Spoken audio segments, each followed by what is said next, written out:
वेद, स्मृति और पुराणों अनुसार आत्मा की गति और उसके किसी लोक में पहुंचना का वर्णन अलग अलग मिलता है। हम पौराणिक मत को जानेंगे, लेकिन पहले संक्षिप्त में वैदिक मत भी जान लें, जो कि गति के संदर्भ में है। ऊर्ध्व गति वैदिक ग्रंथ के अनुसार आत्मा 5 तरह के कोश में रहती है: अन्नमय, प्राणमय, मनोमय, विज्ञानमय और आनंदमय।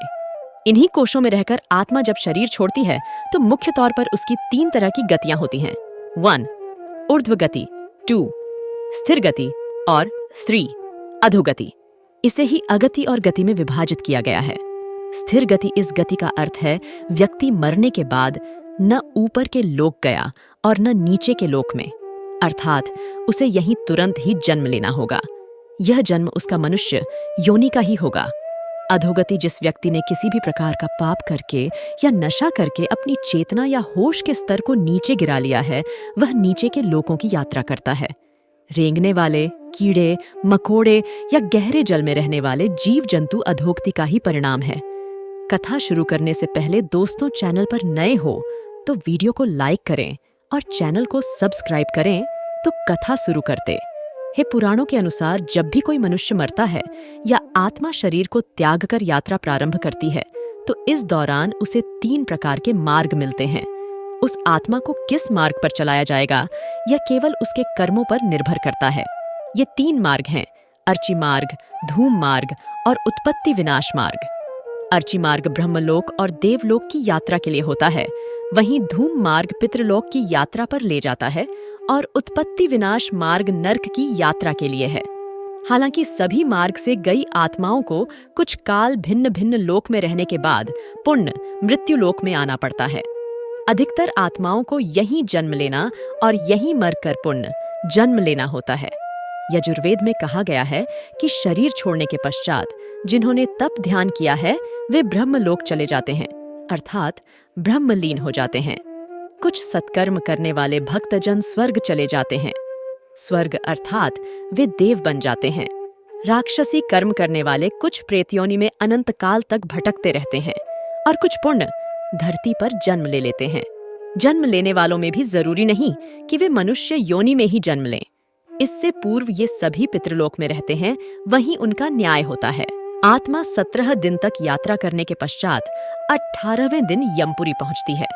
गरुड़ पुराण में यमपुरी के इस रास्ते में वैतरणी नदी का उल्लेख मिलता है। वैतरणी नदी विष्ठा और रक्त से भरी हुई है। जिसने गाय को दान किया है वह इस वैतरणी नदी को आसानी से पार कर यमलोक पहुंच जाता है, अन्यथा इस नदी में वे डूबते रहते हैं और यमदूत उन्हें निकालकर धक्का देते रहते हैं। यमपुरी पहुंचने के बाद आत्मा पुष्पोदका नामक एक और नदी के पास पहुंच जाती है, जिसका जल स्वच्छ होता है और जिसमें कमल के फूल खिले रहते हैं। इसी नदी के किनारे छायादार बड़ का एक वृक्ष है, जहां आत्मा थोड़ी देर विश्राम करती है। यहीं पर उसे उसके पुत्रों या परिजनों द्वारा किए गए पिंडदान और तर्पण का भोजन मिलता है, जिससे उसमें पुण्य शक्ति का संचार हो जाता है। यमलोक के 4 द्वार है। 4 मुख्य द्वारों में से दक्षिण के द्वार से पापियों का प्रवेश होता है। यम नियम का पालन नहीं करने वाले निश्चित ही इस द्वार में प्रवेश करके कम से कम 100 वर्षों तक कष्ट झेलते हैं। पश्चिम का द्वार ऐसे जीवों का प्रवेश होता है जिन्होंने दान पुण्य किया हो, धर्म की रक्षा की हो और तीर्थों में प्राण त्यागे हो। उत्तर के द्वार से वही आत्मा प्रवेश करती है जिसने जीवन में माता पिता की खूब सेवा की हो, हमेशा सत्य बोलता रहा हो और हमेशा मन वचन कर्म से अहिंसक हो। पूर्व के द्वार से उस आत्मा का प्रवेश होता है जो योगी, आशी, सिद्ध और संबुद्ध है। इसे स्वर्ग का द्वार कहते हैं।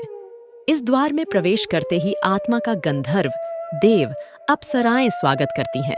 माना जाता है कि जब कोई व्यक्ति मरता है तो सबसे पहले वह गहरी नींद के हालात में ऊपर उठने लगता है।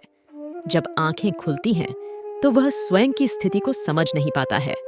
कुछ जो होशवान हैं वे समझ जाते हैं। मरने के 12 दिन के बाद यमलोक के लिए उसकी यात्रा शुरू होती है। वह हवा में स्वत ही उठता जाता है। जहां रुकावट होती है वहीं उसे यमदूत नजर आते हैं जो उसे ऊपर की ओर गमन कराते हैं। आत्माओं के मरने की दिशा उसके कर्म और मरने की तिथि अनुसार तय होती है।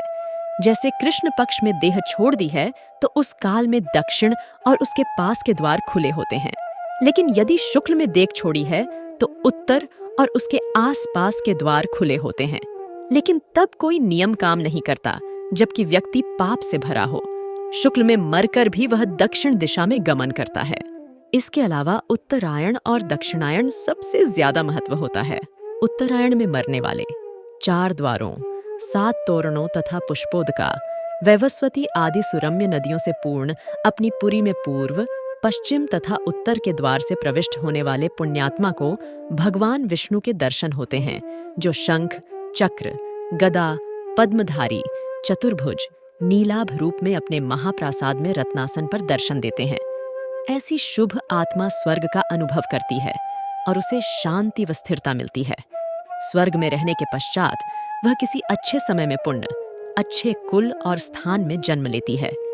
दक्षिणायन में मरने वाले, जो लोग पापी और अधर्मी हैं, जिन्होंने जीवन भर शराब, मांस और स्त्रीगमन के अलावा कुछ नहीं किया, जिन्होंने धर्म का अपमान किया और जिन्होंने कभी भी धर्म के लिए पुण्य का कोई कार्य नहीं किया, वे मरने के बाद स्वतः ही दक्षिण दिशा की ओर खींच लिए जाते हैं।